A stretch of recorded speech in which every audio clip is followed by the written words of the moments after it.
राम राम। मैं गौरव कुमार आपका आपके चैनल पे स्वागत करता हूं। आज हम बात करेंगे भारत के इस समय के सबसे चर्चित शेयर इंडियन एनर्जी एक्सचेंज मतलब आईईएक्स लिमिटेड शेयर के बारे में कि आईईएक्स लिमिटेड का जो चार्ट है वो तो सभी को अब लगभग पता हो गया है, डाउन ट्रेंड में है। इसमें कोई संदेह नहीं। इस पर हम लोग 2 मिनट थोड़ा एनालिसिस करेंगे और जानने का प्रयास करेंगे। अब भाई इंपॉर्टेंट सपोर्ट रेजिस्टेंस कुछ दिन काम नहीं करेंगे। रीज़न, जब ऐसी गिरावट आती है न्यूज़ बेस्ड, उसमें नियम कानून काम नहीं करते। और ये जो लोग पुराने होंगे चैनल पे और जो लोग हमारे पुराने चैनल मतलब मार्केट गुरु 9918 पे भी जुड़े हुए होंगे, उनको ये अच्छे से मालूम है कि न्यूज वाली जब खबरें आती हैं किसी भी शेयर में, चाहे वो कितनी अच्छी खबरें हो चाहे कोई ख़राब खबर हो, तो उस समय ना तो सपोर्ट काम करता है ना तो रेजिस्टेंस। डिस्क्लेमर, ये जो भी चीज़ें यहाँ बताई जाती हैं वो केवल सुनने के उद्देश्य से बताई जाती है। आप सुन सकते हैं, नो बाइंग सेलिंग रिकमेंडेशन, और न ही कोई स्टडी पर्पज से बताया जाता है। आप सुन सकते हैं। 131 रुपये 50 पैसे का लो, जो कि आज ही के दिन बनाया गया, लगभग 30% के आसपास टूट गया शेयर। ये एक दिन में, चूंकि यह फेनो का शेयर था इसलिए 30% टूट गया।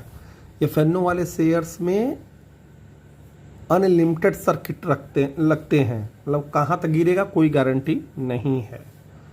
ठीक है, रिजल्ट इनके अच्छे आए हैं। अब सबसे बड़ी चर्चा करने वाली बात यह कि इंडियन एनर्जी एक्सचेंज में इतनी तगड़ी गिरावट क्यों आई। तो दिन भर में आप लोग बहुत सारी चीज़ों से आप लोगों को पता चली गया होगा। हम उसको आसान भाषा में बस यही बताएंगे, जैसे आप बहुत अच्छे बल्लेबाज हों या बहुत अच्छे व्यक्ति हों, लेकिन आप पे एक रिस्ट्रिक्शन लगा दी जाए कि नहीं 10 ओवर के बाद आपको छोड़ देना है मैच, मतलब आउट हो जाना है, तो आप क्या कर सकते हैं मैक्सिमम। तो आप कितने भी अच्छे बल्लेबाज रहे, आपको जाना है। फिर वही हालात इस समय इंडियन एनर्जी एक्सचेंज लिमिटेड के साथ हो रहा है कि मतलब अभी तक तो इसको लगभग 84-85% का शेयर था। मार्केट कपलिंग लग जाने के बाद थोड़ा इनके बिजनेस पे इम्पैक्ट पड़ेगा। भाई कंपनी इतनी ख़राब नहीं जितना गिर रही है। हाँ, बिजनेस इम्पैक्ट हो सकता है, लेकिन इनका मैनेजमेंट पिछले 1 से 1.5 सालों से इस पर काम भी कर रहा है कि कम से कम इम्पैक्ट पड़े। लेकिन होता क्या है भारतीय बाजार में या कहीं के भी बाजारों में कि त्वरित खबर पे असर, और ये फेनो वाले शेयरों में ये चीज़ें आम होती हैं। ज़्यादा गिरावट या ज़्यादा तेज़ी ये दोनों देखने को मिलती है। तो जो लोग इसमें लंबे समय के लिए होल्ड करके रखे हैं, भाई मैं सलाह वाला तो दे नहीं सकता हूँ यहाँ पे। मैं तो यही कहूँगा अपने फाइनेंशियल एडवाइजर से सलाह ले लीजिए।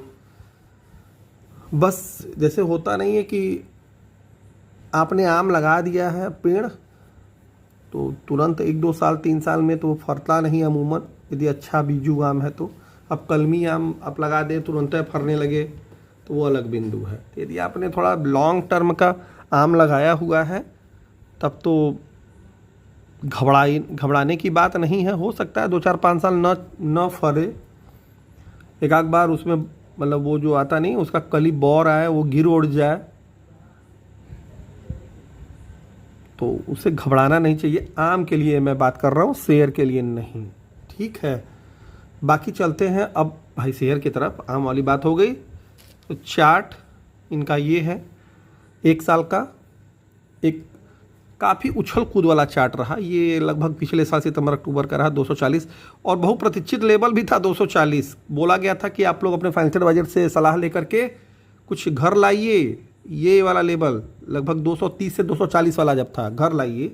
तो जो लोग लाए ठीक है, नहीं तो फिर उसके बाद ये धरातल पे आ गया था, 160 तक आ गया। देन उसके बाद फिर से 190 के आसपास जाता है, फिर से नीचे, और 190 का लेवल इसका एक इम्पॉर्टेंट रेजिस्टेंस बन जाता है। दूसरा 220 का इम्पोर्टेंट रेजिस्टेंस था, वो इस बार भी नहीं टूटा, और वहीं से देख रहे होंगे फॉल आना शुरू हो गया। इसमें सिग्नल दे दिया था पहले ही।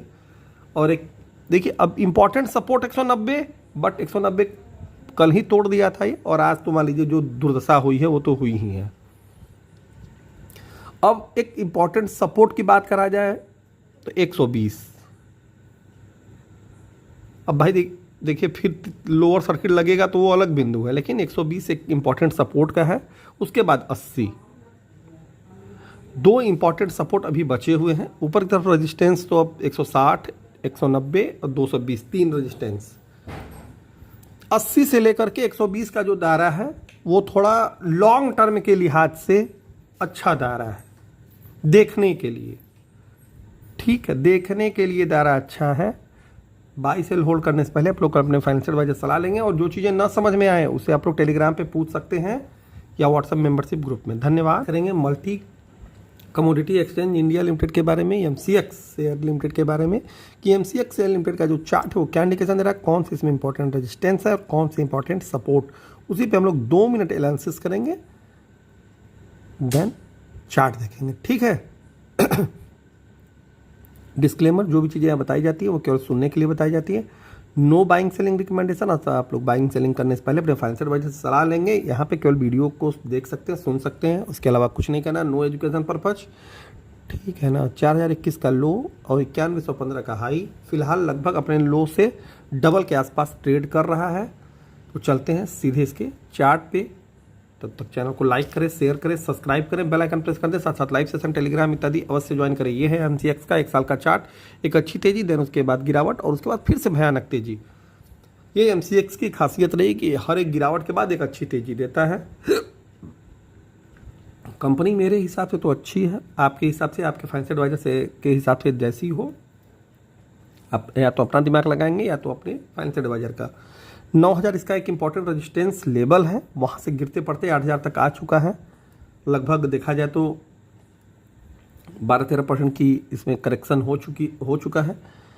8000 इसका एक इंपॉर्टेंट सपोर्ट लेवल है, पहला 7000 दूसरा, 6000 तीसरा, 3 इसके इंपॉर्टेंट सपोर्ट। ऊपर का रेजिस्टेंस फिलहाल 9000 एकमात्र रेजिस्टेंस, और अंडर कंसोलिडेशन जोन में है एमसीएक्स। ट्रेडर फेवरेट स्टॉक है एमसीएक्स, और लॉन्ग टर्म के भी दृष्टिकोण से देखा जाए तो बहुत सारे लोग इसको लाइक करते हैं।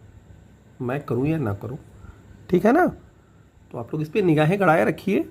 और 8000 का सपोर्ट लेवल बहुत क्रूशियल है।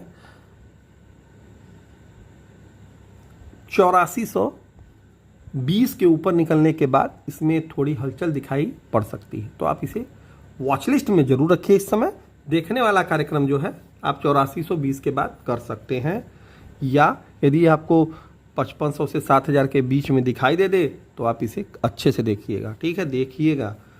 तो आज के लिए भी के लिए इतना ही। धन्यवाद। राम राम।